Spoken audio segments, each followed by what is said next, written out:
Today, we learn about someone very important in the Bible. We learn about John the Baptist. In today's passage in Mark 1, verses 1 through 8, we learn that Mark was preparing everybody's heart to receive Jesus. So, as you could see from this picture, I don't know how much you could see, but he was someone who lived in the desert and he wore camel's hair and a leather belt. He ate locusts. Locusts are kind of like huge grasshoppers, and honey. And he pretty much dedicated his life in preparing everybody to receive Christ, to receive Jesus. And he went out and he preached, and you'll see in today's Superbook episode, he was very harsh with his words. He did not like King Herod and his wife Herodias because he didn't believe that their marriage was right because she was originally married to Herod's brother. So there's that whole thing.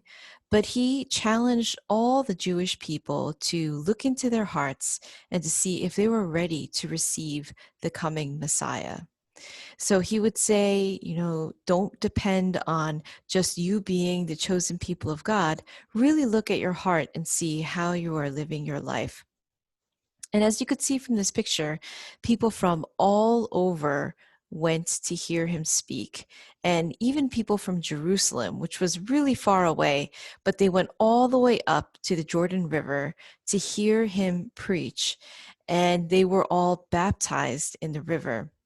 I talked today in my sermon about how baptism was not actually something that the Jewish people did. It was something that a Gentile did. So a Gentile is someone in the Old Testament, so the first part of the Bible. A Gentile was someone that did not live in Israel.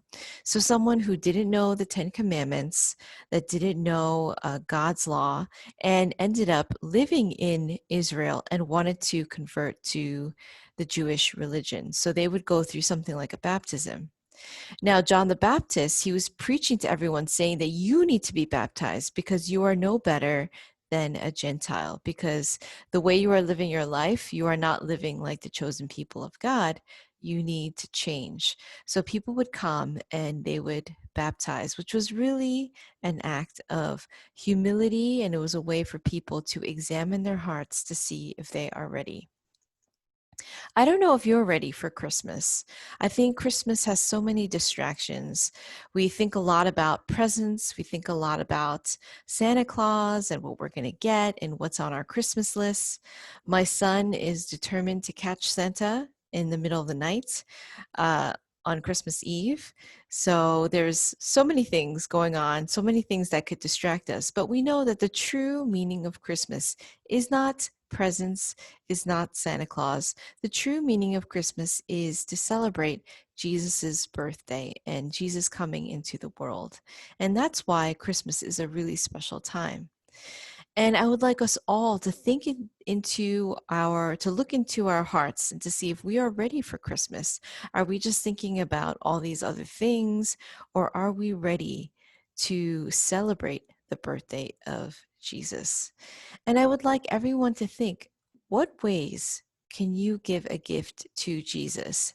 Is it um, being a part of the nativity play that we're going to have in a few weeks?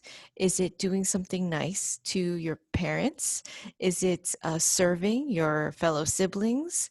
Maybe it's doing something nice for someone. Whatever it is, I would like us all to share in and celebrate what Christmas is about by doing something for Jesus, by doing something for other people. And just like John the Baptist was saying, I would like us to examine ourselves and ask us, are we ready for Christmas? Are we ready for the coming of Christ? And think about this week. That's all for now. Bye.